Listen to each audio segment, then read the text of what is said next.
Hey everyone, and welcome to the Boost Your Biology podcast. My name is Lucas, and I'm the founder of Ergogenic Health. Together in this podcast series, we will go underground to explore cutting-edge health and human performance insights that you simply cannot search on Google to help you upgrade your existence. So, without any further ado, let's jump into today's episode. Hello, everyone, and welcome back to the Boost Your Biology podcast. Today, I have a very special guest joining me on the show who I actually met overseas as we were both presenting in Dubai. We were both selected speakers for the Biohacking Summit in Dubai. And so joining me on the show today, we have an absolute expert as it pertains to EMF mitigation strategies. We have Hagen Thiers. Hagen, welcome to the show. Thank you so much for inviting me here. Awesome. So maybe, Hagen, did you want to share with my listeners a little bit about your story? How did you become so fascinated with understanding EMF and how we can minimize the damaging effects of EMF radiation? I was diagnosed as a child already as being electrosensitive and had already health problems with EMF reactions. And therefore, I was supposed to look into that with my father, who was a mechanical engineer and a natural path doctor, as you would call it in Germany. And he was looking with me for solutions. Okay, well, how can we protect our family and our home? And that basically came a life journey. So I was diagnosed when I was around 8. And then it became like a 6-year mission, which was then in the end leading up to us investigating some own techniques and some own possibilities of shielding and mitigating EMFs. And then we came up with more and more experiments, and because nothing really was out there working. And so it was kind of their own health journey there. But it was also interesting to see when you're starting to enter a new community and you're starting to make yourself aware of certain things, like, for instance, the effects of radiation, you're meeting people which are having the same problems, which are also suffering from sleeping disorder, which are also having problems that they're just taking up the phone for a phone call, which is normal for most people. And then they are already having a headache after a short amount of time. And that was for me always something which is fascinating, that most people don't think about this. You know, our brain is not having nerves, like we're not very sensitive to pain. It's just the skull which is having pain or reflexes. But for us to feel a headache is actually quite big. And it's for us to consider that, we're making a phone call and we're getting hurt so much that we feel it in an area where there is little sensors for measuring even pain or for feeling pain. That was quite interesting to me. And so many people had the same issues. And then we noticed, wow, this is not just for us, and you cannot go anywhere. You don't see it, you don't smell it. And it's affecting you, and you're not alone there. And normally you can invite things into your house which you want to be there. And that was for me, as coming from 8-9 years, that was sounding crazy. That like, what? There is this stuff, this is causing these issues, and I cannot say it shall not come in. I have Hawaii TV here at Germany. That's weird, it's for us nowadays so normal. But when you are hearing that from a child perspective, it was also already like, normally I can decide who comes into my house and who not. And here it's not the case. And then you notice many people have this issue, and actually most people are just not diagnosed as electrosensitive, but they are having reactions. Everybody is having reactions to the radiation which we're exposed to, and that's not just our own phone. And when we're starting to look into that, we notice we have to take our own precautions about this. And I'd imagine, Hagen, over the years, we now have a lot more research to prove that EMF radiation can damage our biological systems. Did you want to sort of explain the key ways in which EMF can actually disrupt normal biological functions? Well, maybe it's better to start off about what is it not damaging? Where is it not having effects? Because there's none. And that's the problem. We're almost having at every part of our body, we're having effects. It's the basic principle system, which seems to be affecting EMFs. And there it goes from cell death to DNA damages and to fertility issues to brainwave changes, stress responses in the body. And it's really the question, where is it not causing damage? And that's really concerning. And just some people are more sensitive than others. And I have it so many times that clients come to us and we are working basically in the health industry, right? I'm speaking on this health summits as yourself. And there's people which have health issues, for instance, with sleeping disorders for decades. They're trying everything, grounding, blacking out the sleep, tracking everything, taking melatonin, and trying to enhance everything and getting the most expensive beds and trying to optimize and get just better at this. And the doctors don't know what to do. You make your test, your hormonal tests, and so on. And then it's just the neighbors or your own Wi-Fi, which is on at night, which causes a stress response. And for some people, this is so strong that their sleep efficiency drops significantly. And this is what most people don't see. They're having so many effects, and there's around 800 studies, which I would consider to be strong, to be very undoubtful. And even the public health, we're having now the huge scandal about the iPhone 12 just recently passed, that it was banned for sales in France, that we are having there another 50 phones which were blocked from being sold in France, and which were just over the limits of the radiation safetiness. And so you have this multiple layers of how the device affects you and how radiation is affecting you. And that's once over the thermal effect, and that's once over the non-thermal effects. And for me, if I look at the research and look at with a biophysicist, then it looks really more scary for me from the non-thermal part of you, because there we are seeing long-term cell damages, there we're seeing long-term DNA changes, there we are seeing over decades decreased sleep efficiency, which is just accumulating. And especially that's a bit of a problem. We are not really doing long-term studies. What a long-term study is considered 20 years. So what we have now, if we are looking back, 2003. Okay, what was it 2003? We didn't even have the first iPhone. That came out in 2008. We didn't have a 4G. We didn't have a 3G there. And everything which has been coming up since has been coming on top of each other. So it might be already that we're seeing, okay, 4G is really dangerous, but we have not even one pure study for even 15 years or 10 years straight with just 4G exposure. We're always adding already new and more new frequencies. And so it's very hard to actually also stay on top of this. And the research suggests that the higher the frequency, the more non-thermal effects happen to us. And this is especially then a concern, for instance, for 5G, which has been rolled out without any studies before to look at if it is safe or not. Yeah. And so, Hagen, you've done a great job there sort of at framing the conversation. You sort of mentioned, thermal and non-thermal effects, which we'll get into shortly, because I'm sure, my listeners are probably wondering, what is this thermal effect versus non-thermal effect?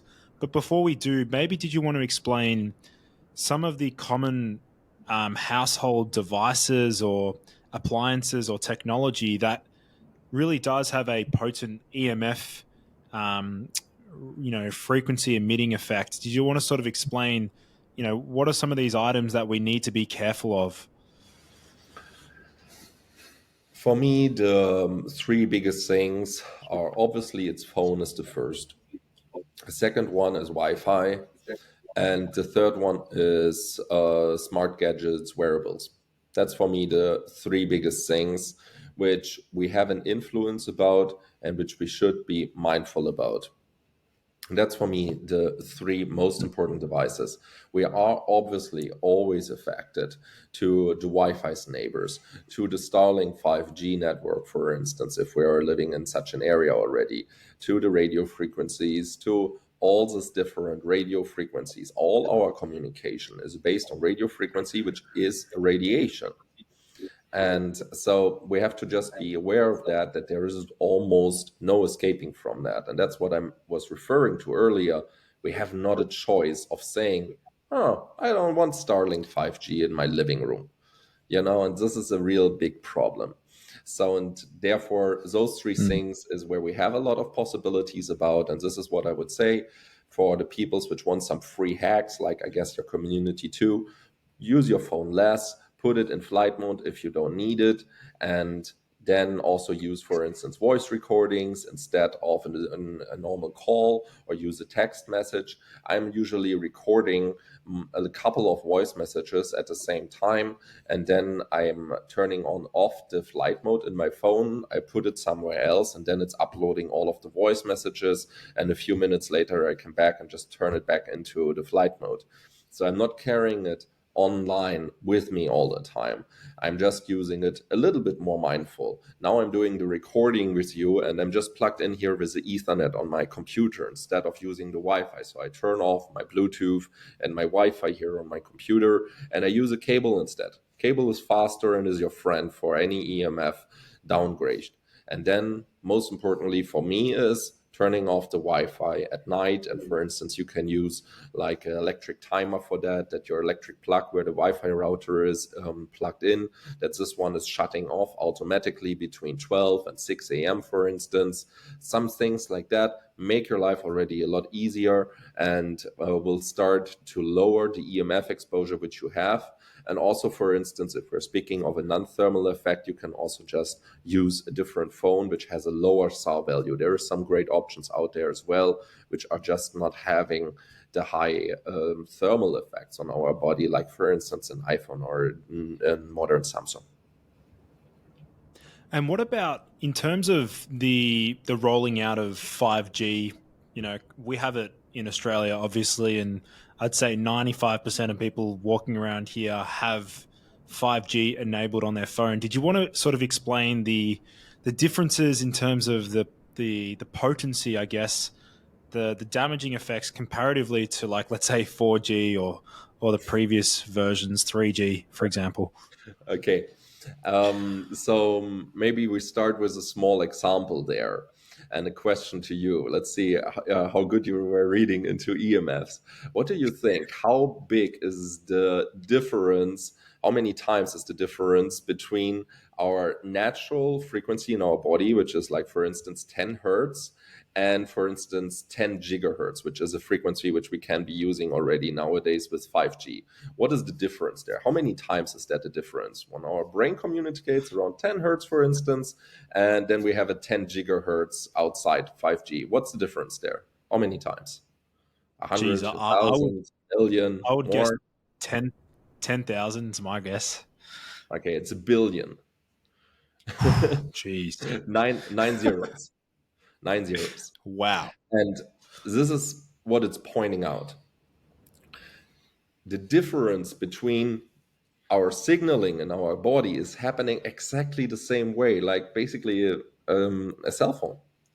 And this is what we have to understand, and what most of us don't really can imagine. We are using electromagnetic impulses in our body and signals to communicate, to move our hand, to speak. It's all happening over our brainwaves, which we measure nowadays, right? With alpha, beta, theta, and so on. And we see those frequencies, and they're extremely subtle. And in the nature, 200 years ago, nothing of this kind of high radio frequencies was out there. And so I heard this example on one of the conferences, which I can quote here. It's like you're trying to communicate in a hall where there is 10 billion people speaking. And then we too are trying to have a conversation. If we are putting into my living room right now 10 billion people, which don't fit here, obviously, then we will not anymore have this communication so clearly.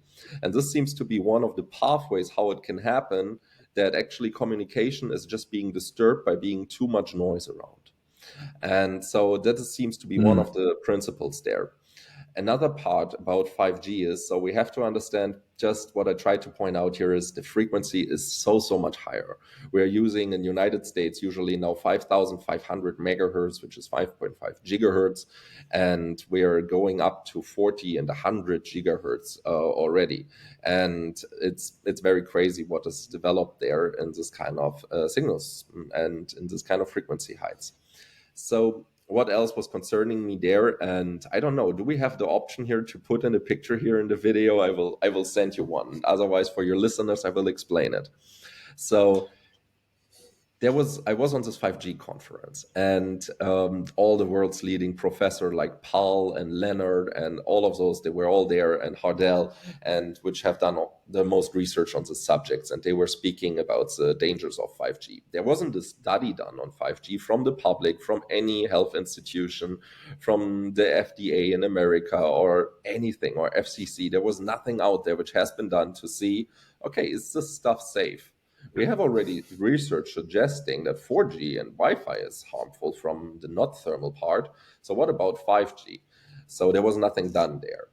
But the thing is, when it comes, for instance, to safety limits, we're having different safety limits in the world. And in every region, you have a different allowance, how much EMF exposure can be there inside your room when you are right now recording your podcast.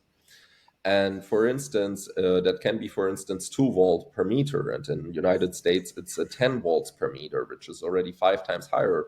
And in Russia, it can be already 0.02 volt meters per meter there. So there's very different safety standards around what kind of radiation is allowed inside of the room.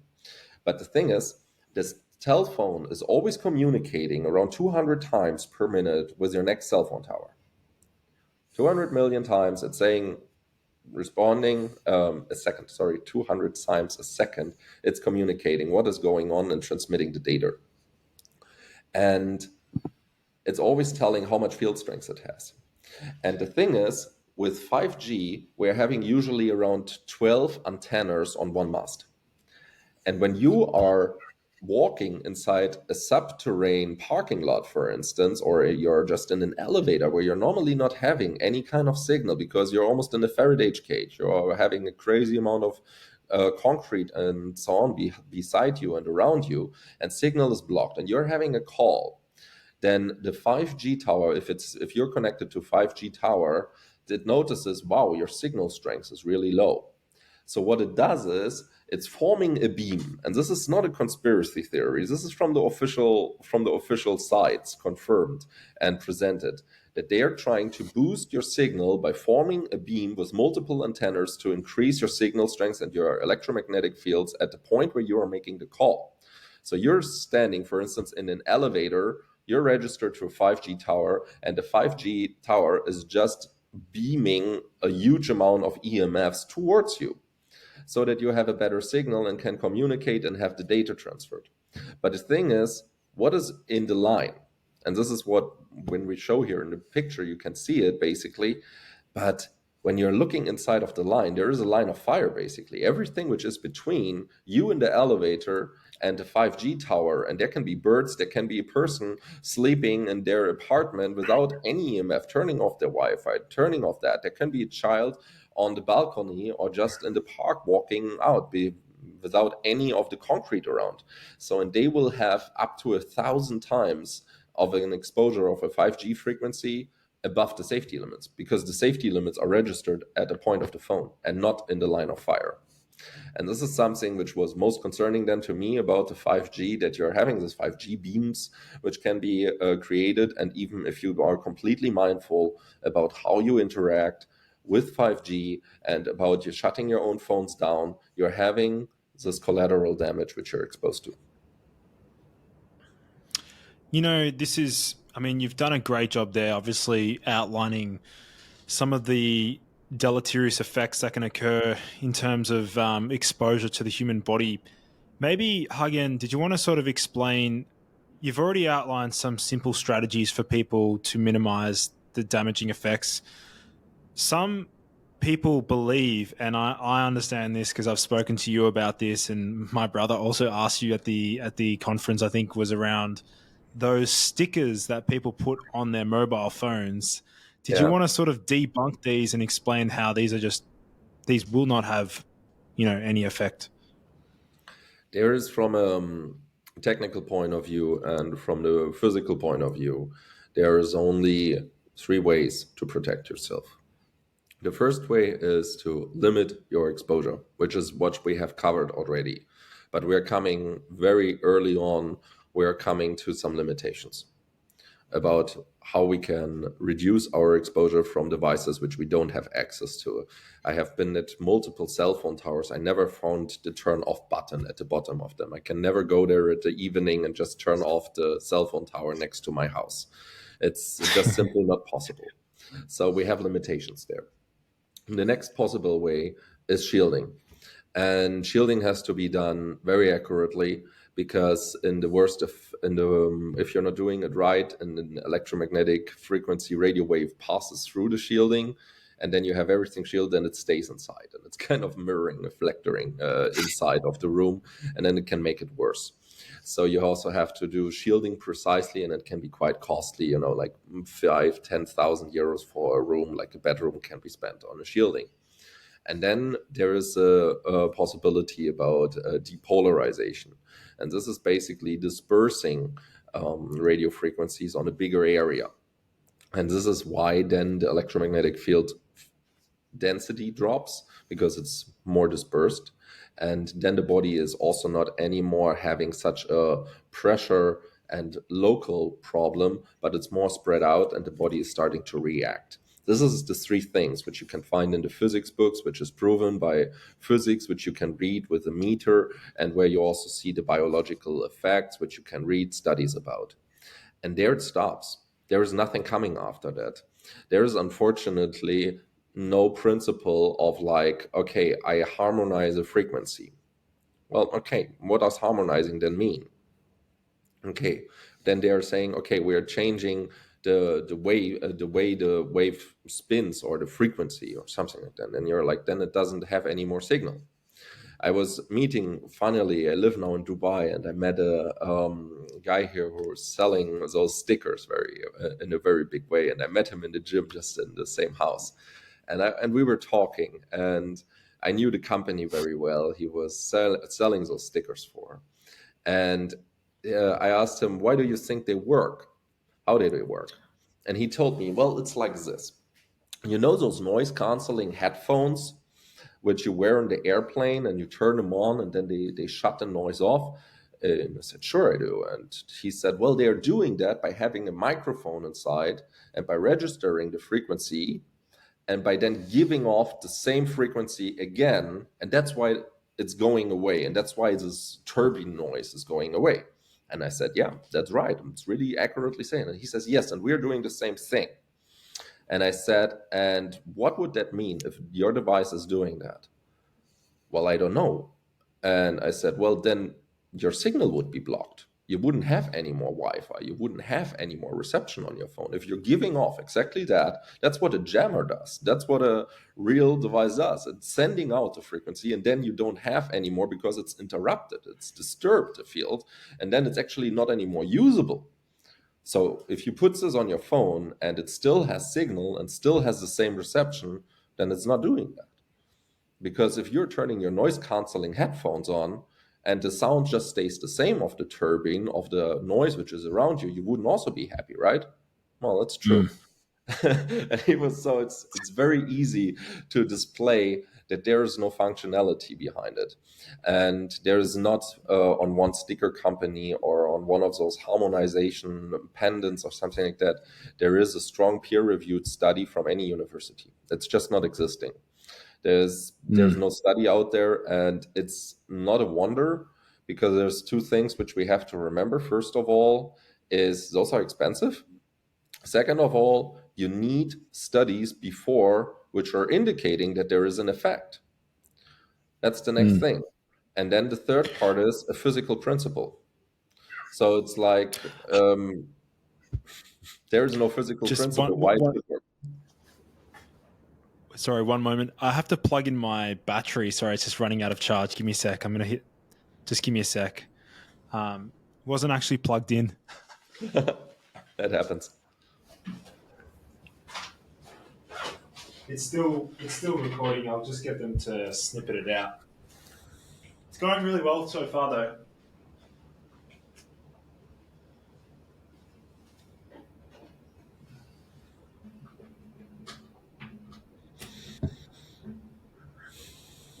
All right, we're connected.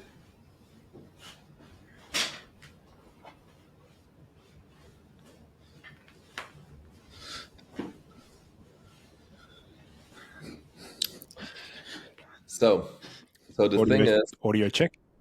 Yep, audio check is still good. So if you're it's going fun. to university and you're saying, I want to test the sticker, and then they're asking you, why is the sticker supposed to work? How does it work? And then you're going to face exactly the same conversation. You're going to hear there is no physical principle. And so what is supporting this? There is no measurement which is showing any difference in the electromagnetic fields, in the wave spin, or on any meter. And then you're saying, okay, the wave is the same, the field strength is the same, you can measure no difference on the device at all, and now it's supposed to be not anymore harmful. How is that going to happen? And that's where it becomes very difficult, because there's just no physical principle which you can say, like depolarizing, or we are shielding, or we are putting here a sticker on the antenna or something, like there's no possible explanation. It's just like you put a sticker with a foil on your phone. Okay, there's Apple stickers, Unbelievable. there's G-Star stickers, you can put a Samsung sticker on your phone, and then what's going to happen? So it's, what is it supposed to change? And that's why it's very difficult to get into a university to get you serious, to let you investigate those things. And this was for me the problem, which I was not okay with. And I just encountered a very few amount of stickers which seem to have a effect, and they seem to be just from the part that you're basically giving your body in order to relax. And I think they're kind of working like a homeopathic supplement maybe, or something like that you're taking it and it's signaling the body to be less stressed. You still have the needle in the foot, which you're walking inside. You're walking up the hill and you still have the needle in your boot. But you're just like, your mind gets like a signal of, okay, don't worry, it's gonna bleed, but it's not gonna kill you, it's okay. And so and that seems to be kind of what the functionality is. And you still don't have even a possibility to go to your next cell phone tower. I'm looking outside, and the next cell phone 5G tower is like 150 meters above me. It's kind of a hassle to get up there and put a sticker on it. It's just not the right way. So therefore, that's kind of what the difference is. There's not really a strong study because there is no physical principle, and that's why they don't let you do it. And even if you would investigate the money and then you find a negative result, then you would be actually inclined to take off the product from the market. So I guess this is the 3-4 reasons why you don't see a working sticker company out there.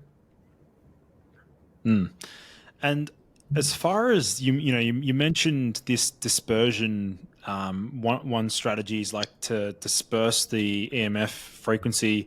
The way that I have understood it in the past from you is like turning like a sniper rifle bullet into a very weak shotgun. So it's Yeah, like it's spraying. Is that sort of that's a somewhat good correct? analogy. Yes, exactly. So that that way in which we can disperse the EMF. Did you want to sort of explain how you've been able to develop, a specific means to enable this? Like, did you want to sort of explain how we're able to disperse the EMF frequency so that it's not as harmful to the human body? For me, it was an interesting path about how we came to this. We experienced with my father, and we were talking about possible ways, and I guess it was the beauty of how to describe this. It was kind of, as a child, you sometimes see things which are difficult very easy.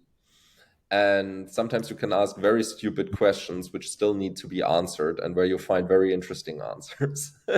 And so when you're, and this was the fun part with me and my dad, I was a kid who was challenging him to explain me things and to tell me how those things work. And he was a mechanical engineer, he had a naturopath doctor, and he even had studied MBA in Dubai.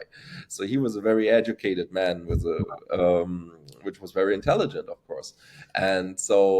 And then even he was coming to his limitations, and he was starting to look into that, and we were starting to get into this research and university community and speaking with them. And one of the things I was explaining to him was like, and asking him was like, what about the rainbow? Why is there, if there's water in the air, why do we see their colors? We are not seeing now colors, we're just seeing basically bright. Why is it basically breaking that open? What is happening there? And that's basically the same effect. What we were just talking about this depolarizing. And so I was challenging, and I was saying, let's work around with liquids, and let's interact the radio waves with the liquids and see what happens. If we're passing through a radio wave through a liquid, what happens there if we let it interact that? And if we're making the liquids conductive, and which we're if we are connecting them to a conductive housing, and if we're playing around with different polarities. And this is what we started on, and that was around 2006. That was when we were starting this. And this is when everything changed, when we started to work with liquids, and we changed a variety of them. And we're trying out their different solutions to how to actually let radio waves interact with that. And that was one of 100 tries, obviously, of different materials, sources, and possible ways. But the liquid thing that really stood out as something which is promising. And we just felt there's something there. There's something happening there. We'll see more and more effects there.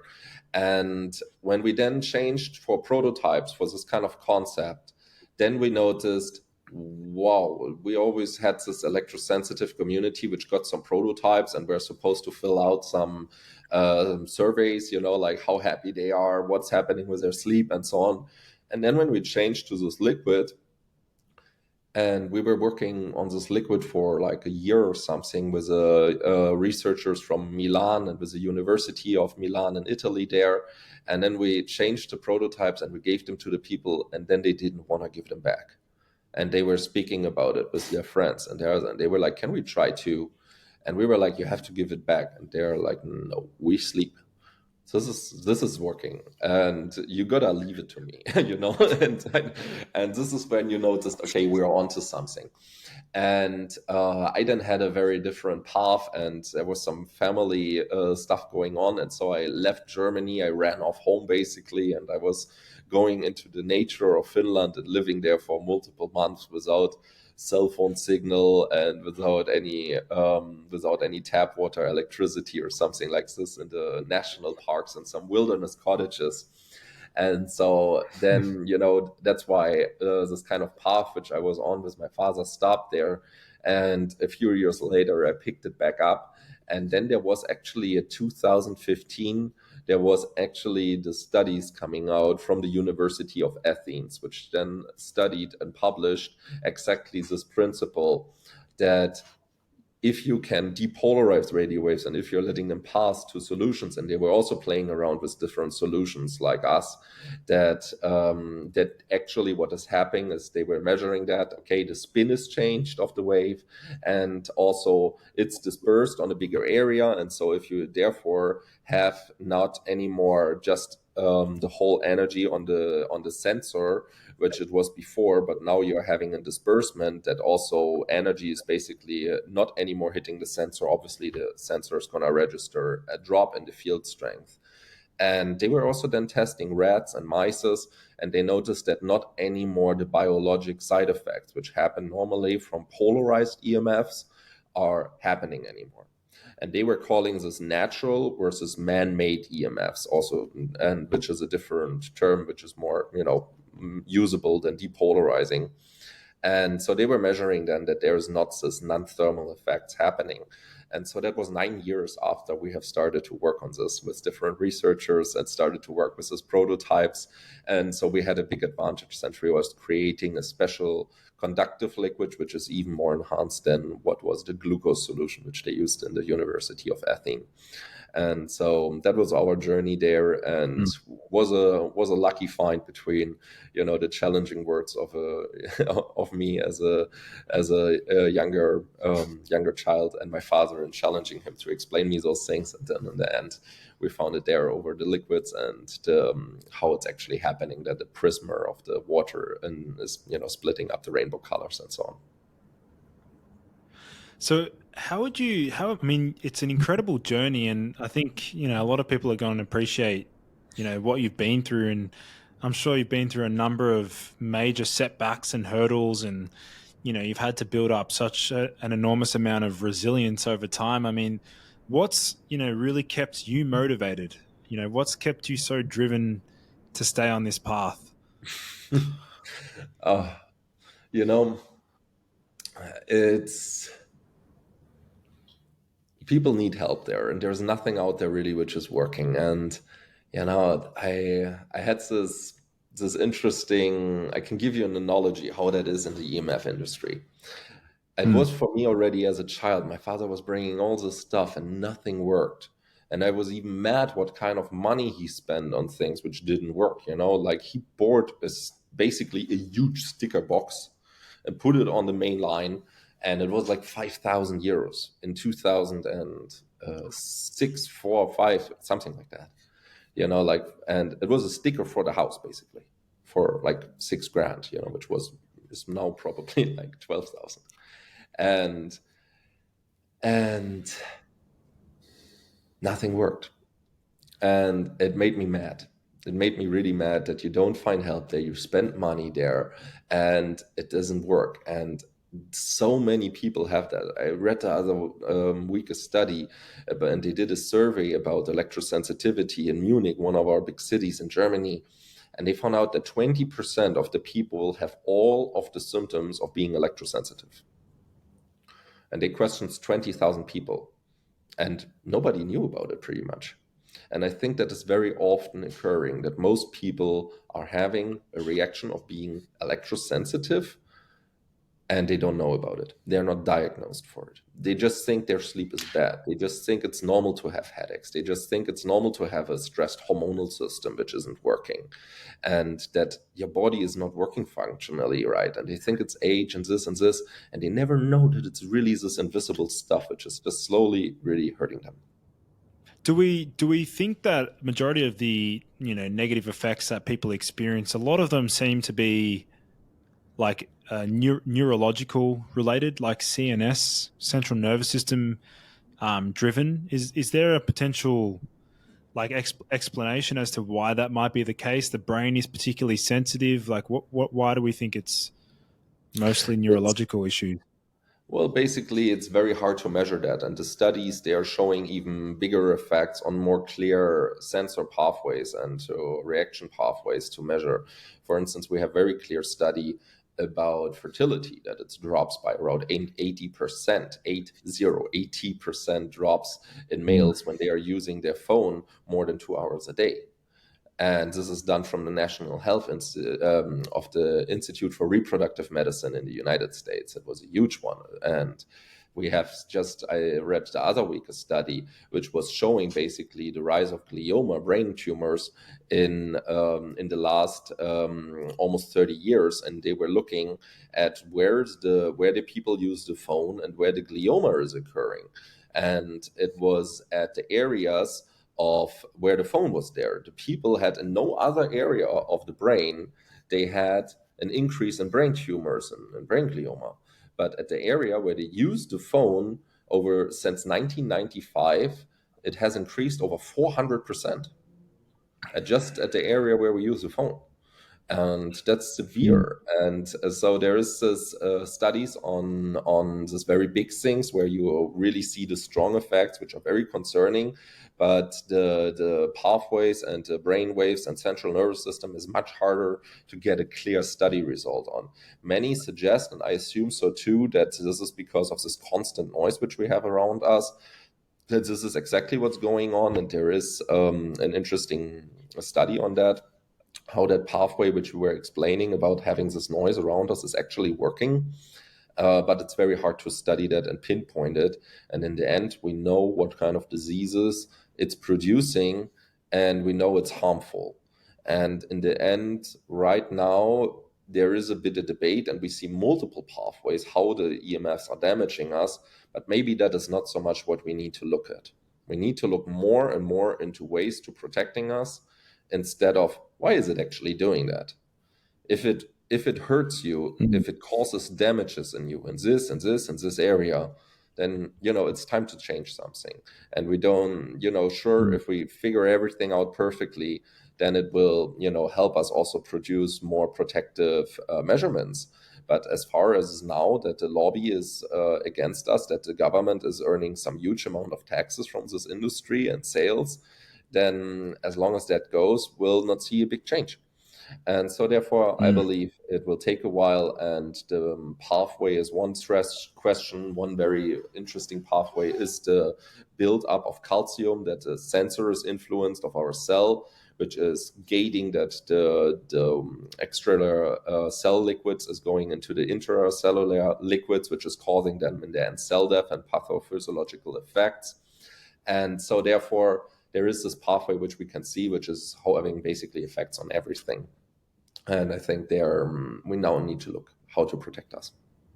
I do recall when I was younger, I used to work in a takeaway Thai restaurant. It was actually one of my first jobs. Well, I was also delivering medication, for my dad's pharmacy, but I used to work in this takeaway Thai restaurant, and I used to be the guy that had to take the phone orders. And I remember the telephone was like a wireless telephone. And by the end of the night, because I was pressing the phone so hard up against my ear, and the restaurant was really loud and busy, I remember by the end of the night, I left with a massive headache, and I remember actually feeling my ear was burning. So there would have definitely been a really strong like thermal effect there, plus like the fact that the mobile phone, well, the telephone was so close up to the skull, it would have really easily penetrated the skull and affected the brain. So maybe a good strategy for people when they use their mobile phone, and this is what I personally do. I rarely take phone calls without it being on loudspeaker. So majority of my phone calls are like that. That's a good strategy. You'd sort Yes. of, for those who are like on the phone, and those wireless earbuds, the Apple, whatever they're called, the Apple Pods, they're also harmful, right? They're using a lower frequency. They're using around 800 megahertz, which they're using to signal between the phone and that. So if you are not okay with going on the speaker, and because you're in a public place, you're having a private conversation or something, I would honestly choose, if I have only to choose between two, I would choose the headphones, a Bluetooth headset, versus actually having a 5G phone next directly at my head. Definitely, I would go for the Bluetooth, because then, like I said, for me, the research is showing the higher the frequency, the more damage is happening. And if I have 40,000 megahertz next to my ear, or if I have 800, then I will choose the 800. Better it is to use basically the speaker, or for instance, you can also just get for 20-30 bucks, you can get some air tubes, which are basically headphones which are connected to your phone with a wire, and which don't transfer any kind of radiation. And obviously you still have the choice to go for the old style, just normal headphones, but they can actually also be used as an antenna, and they will also transfer some of that signal from your phone to your ear and brain. Therefore, if you're using normal headphones. So if you want to be really good, then you use air tubes. And so there's a part of the headphones where there is no wire inside, but there's just air where the echo is traveling, and therefore it's disconnected to your ears. And they're kind of cheap. You can get them for around, I think, like $30. And that's a very good way if you have to do a lot of calls. Then speaker voice messages is my preferred way, and then after that Bluetooth, and after that phone to the ear. That's kind of the order of harmfulness. Yeah. In terms of you've sort of elucidated the fact that it appears that distance, so the distance from the device that emits EMF, distance does matter. Is that correct? In terms of like, let's say your Wi-Fi router, the further away from the body, the better. Is that correct? Cables and distance is your friend. Very simply said. Yeah. Nothing to add. Yeah. Okay. Okay. In terms of, maybe did you want to... Oh, yep, go on. I was just not sure if I answered your question correctly about the part what got me driven into this world, and what kept me motivated there. And I had still there to say half of the story, but somehow I got sidetracked. The part is, what you notice is that a lot of people have the symptoms and they look for help, and it's like like your wife is dreaming of a candlelight dinner, and and you're setting up the plates and everything, and then you take out a match and you want to try to light a match, but every time the match is wet or it's breaking off, and never you actually get the candle to work. So, and you're trying like 5 or 6 or 10 actually match companies, nothing is working, and then you're like, crap, matches don't work. And this is kind of what it feels like to me in this industry, and we have just come up with a real lighter, which is really helping, and it's really working. And it is so annoying to be in this industry and say like, hey, this wet matches, they don't work. They will not make your romantic dinner night, and the people have given up, and they have just, tried too many things, and they don't even think anymore there is a solution. And at the same time, there is actually a physical principle which is working. And to then see the face, of people which come to you and say, hey, I can go back to the city.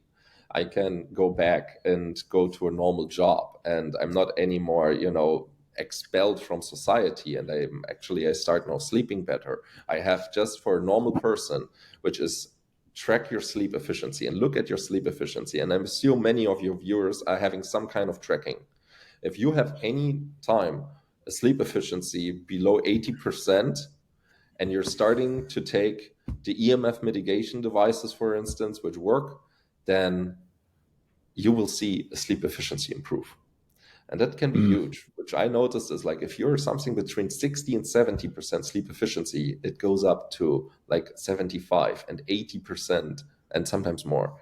And that is incredible. If you're sleeping, 8 hours and you're having just 10% better sleep efficiency, that's almost like additional 80 minutes of good sleep.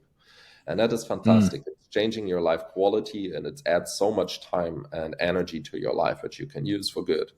And that's really nice if you are starting to do that.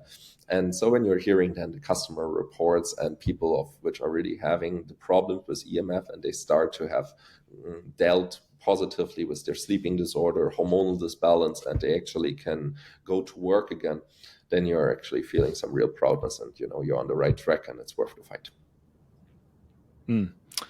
As far as your contributions to the EMF industry, I mean, you have definitely a huge level of influence in this space. You've got a good reputation and strong credibility. Did you want to sort of explain, how you went about inventing, a series of EMF mitigating or dispersing technology? Did you want to sort of explain how that came about? Well, in a way, we have covered the beginnings of that, and yeah, please shoot me a bit a question of where you like me to go deeper. We started obviously with the own health issues, tried out all the devices, nothing worked there. Then came up with this part about creating liquids, and we noticed there is pathways which work. Then I went to nature and I came back and I noticed then I graduated then within 9 months. And I was thinking, okay, what do I do next? And then it was coming up, okay, I'm going to go back to this and I'm going to really look now that I'm older, that I have this new research which came out, I'm going to look into this industry more. And then I was starting this, and I was not okay with just we had a interesting feedback from the people that they were like, this is working for me, this is consumer reports, and you could already make basically a living out of that, and I wasn't feeling comfortable with that at all. I knew that this is an industry where there is a lot of black sheeps, and for me it was only be the white one. That was for me the only path and the only goal. Give people a column of light there to say, okay, this is what is working, this is what's there. And so I then built further prototypes, experienced more, put a lot more money in it, had some good support from my surroundings and some engineers which believed in me and knew this idea, if I get it to work, it's going to really help me. And so I had a partner which was saying, okay, I built you as many prototypes as you need, but if it's, when it's running, then please give me for some time, the capacity to produce it for you. And that was really helpful. And so I could play around with the prototypes, build them. And then when I knew I've done it, then I was looking, okay, now I'm ready. Now I am happy. Now my people, which I've tested them on, they are happy. So how to go from there to the market? And I then found that there was a court which had already, had one of those sticker companies was being sued in Germany, and they got a court technician to look at the device and see, like, okay, there's some problems with this device. Let's see if you can find any kind of changes and so on. So, and this was a court technician which was basically specialized on this electromagnetic fields. And I was then going to him and saying, okay, I have this here. How can we do this certification? And he was in the end testing it, and he was finding that if you had a dispersed, not a dispersed, what's the word? If you have a problem with your magnetic field in your house, what is that called? So if you have any kind of problem with your magnetic fields in your house, the electromagnetic waves from your radio waves, they are traveling on these electromagnetic fields, and if you just have there some bumps and some gradients in the electromagnetic fields, then it's actually causing more harm. And so he noticed that when we placed our device with the conductive liquids inside the house, that literally you could measure with the sensors that the electromagnetic field of the Earth, which was unharmonic at some parts, was being balanced, and that the sensors leveled out. And that was big, because every time when there is a bump in the electromagnetic field, the damage is potentially much higher to the body. And so he was confirming to us that we had the effects of stabilizing and harmonizing electromagnetic fields, which they were working and traveling on. And we got a certification that we can claim that they have electromagnetic protection effects in all Europe. And that this would be accepted in all courts of Europe because of him being a court technician of Austria. And this is what it started with. And then I had an electrosensitive person which was partnering with me and who was a business lawyer. And then I went about it and started like this, the company. And then it grew very rapidly. And it's now came to 45 countries. And we have produced around 125,000 devices now for people all around the world. And so then became pretty much the world market leader for EMF protection devices then within those 9 years since the founding. It's incredible. Yeah, and I'll make sure to leave your website linked in the podcast show notes for those of you who are interested in potentially exploring or purchasing some of Hagen's EMF mitigating, equipment and devices. I'll make sure to leave those linked in the show notes if you did want to purchase, these. Um, so, Hagen, did you want to sort of explain the range that you've developed, where it's at now with WaveGuard, and where you're looking to take the company in terms of expansion? So we are having currently three main products, and one is the Key Shield, which is a wearable device, which is around for like a 500 milliliters bottle of water, the size of that, and that's our hybrid device. Most people start with that and a home device. And the Shield device is very nice since it's a hybrid device and it's the most studied EMF protection device in the world. Most studies which has been done on any device is on this device, the Key Shield. And it is a mobile device which also works when you can take with you. You can take it to your working space and you can put it at the evening beside your bedroom, inside your bedroom, on the nightstand, for instance. And therefore, you will have safe place to sleep and a kind of more sanctuary place in your bedroom. And therefore, you have there an EMF protection of around 30 to 40% drop in the field strengths, which will still allow you to use your signal and your communication. But the radio frequencies which are traveling inside of the room are being dispersed. They are not anymore so focused, and that's why your body is having a more natural response to them and don't anymore is so stressed by them and works more natural.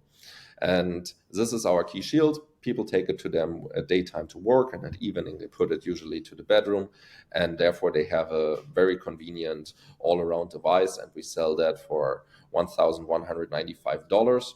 And then we are having a home device which you can cover larger areas with, just like a normal flat or a single home house, which is working on the same principle. And then we have for larger areas, we are having a Key Max. And the prices for those are 3,500 and 6,500 USD. In terms of the effect that they'll have on, I'd imagine people are probably wondering whether or not it's going to interfere with their computer or their phone in terms of their actual signaling. Did you want to sort of explain how that they will not, affect the quality of their connection with their computer and different devices? It will be affected. That's what we see. We have measured with three technical institutions. We have just measured exactly that. And we have done there around 12 studies on that. So they have confirmed that we are depolarizing. And that means that with a real meter and with real setup, what they have done and measured is that they see that the electromagnetic field drops. And depending on the frequency and where we place the device, it can be something between 30 and 80%.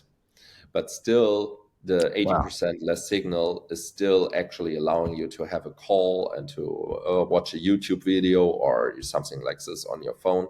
So that is still plenty enough, but it's just massively reduced. And the effects which are left on the body, they are much more mitigated.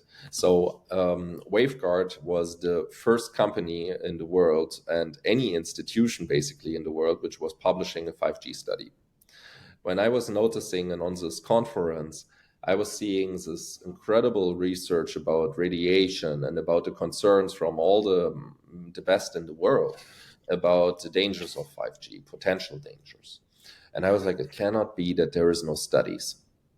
It is impossible. It just cannot be. We make a mass rollout out of a new technology, which we have zero ideas about how harmful it's going to be. We know it's harmful, basically, but we don't know how harmful. And there's no safety studies now. It was just nuts to me, honestly. And I tried then for multiple years to get access to the labs to test it. And those were reserved for the telecommunication industry. They bought the licenses for broadcasting this. You cannot get like a Wi-Fi router, like a 5G one then at the time. It was all licensed to companies.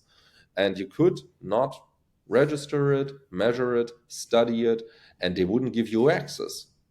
So that was a huge problem. So the industry had a complete monopoly of studying this, and they didn't do it. And even the government and the Senate in the US, for instance, was even requesting them and asked, did you do studies on this? There's concerns about this. No, we have not planned any studies. It's crazy how this was openly spoken about.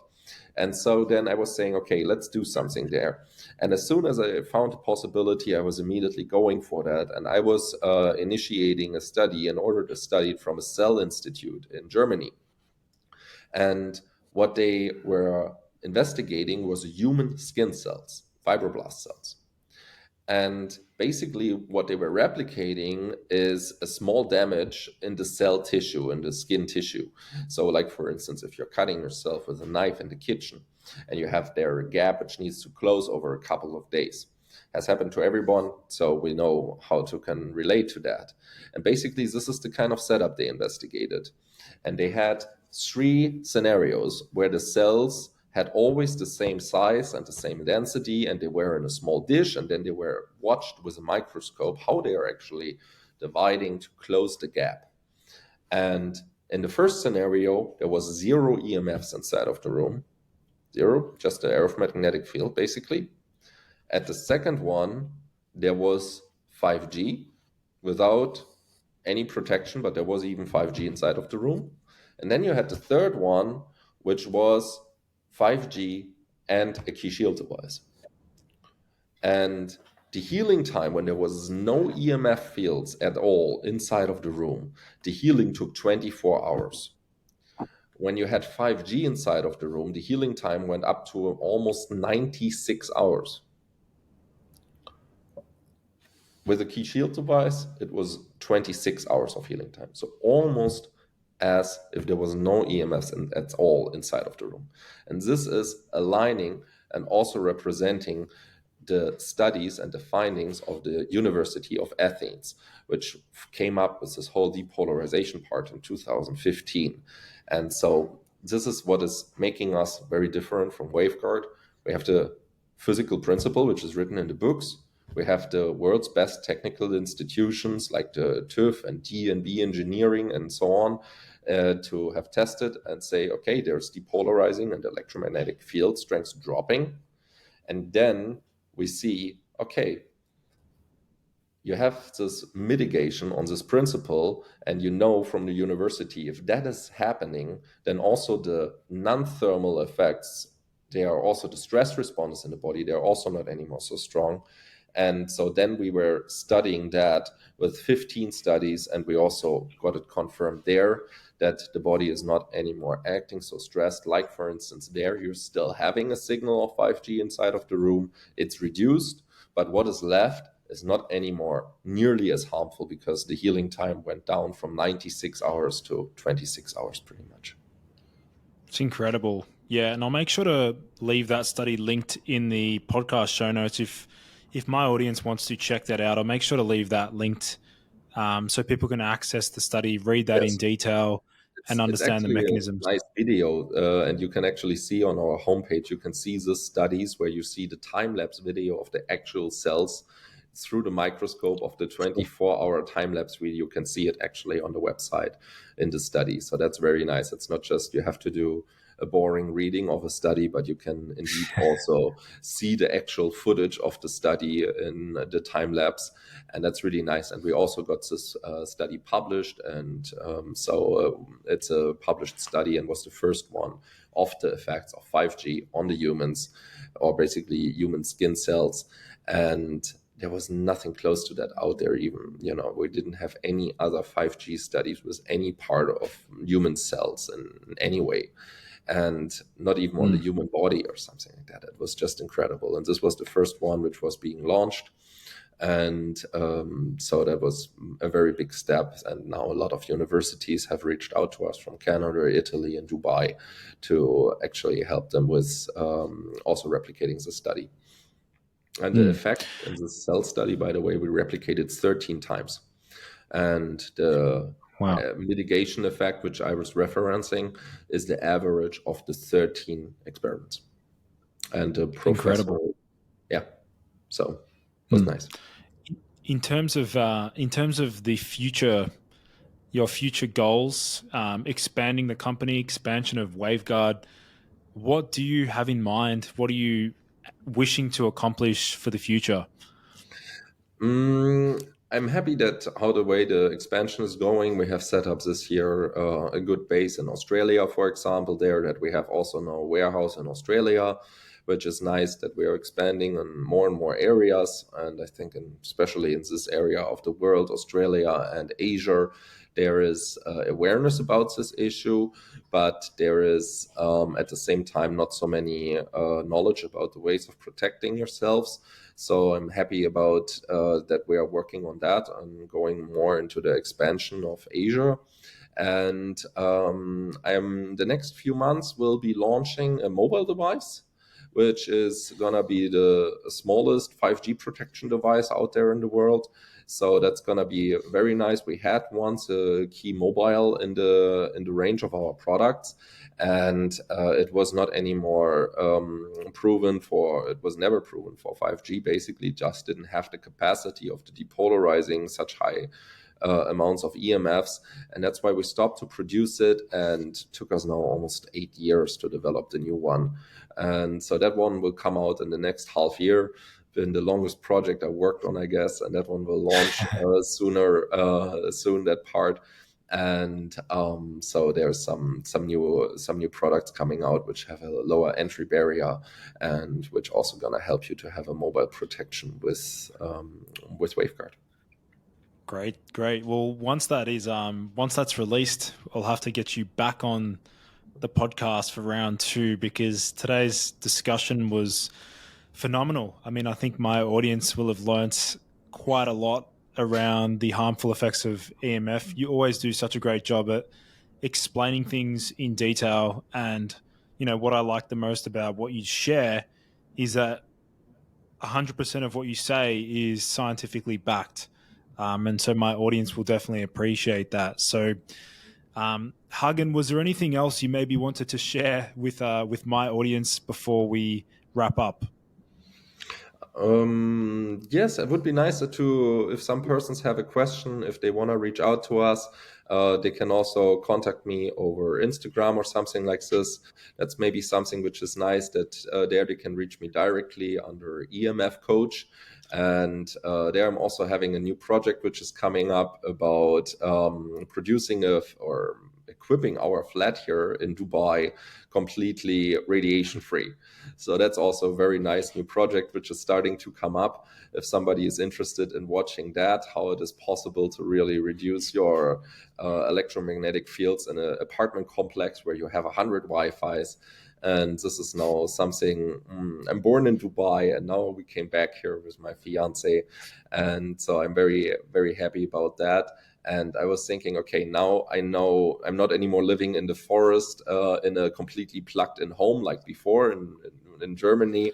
So the change is very drastic, but at least I know both sides. I know how it is to live inside of the nature without any EMFs and any neighbors and have complete control over my environment. And now I'm going to the opposite, and I see what's the reality for many other peoples, and I can study very deeply there how it is, what we need, and what has to be done. And so, if you are interested in that, yeah, you can follow me there in the Instagram channel of EMF Coach, and also reach me there if you have some questions. And otherwise, yeah, please be invited to check out Waveguard on the website. There is the studies. We have over 25 studies which we have done with Waveguard. So if you want to view that further, go into that. And we have done for your audience, we have done a code so they can use the code Lucas to get a nice discount of 15% and get it also shipped in Australia if someone is interested. Fantastic. Well, Hagen, thank you again. I'm excited to meet up again face to face once I head through to Dubai, as I'm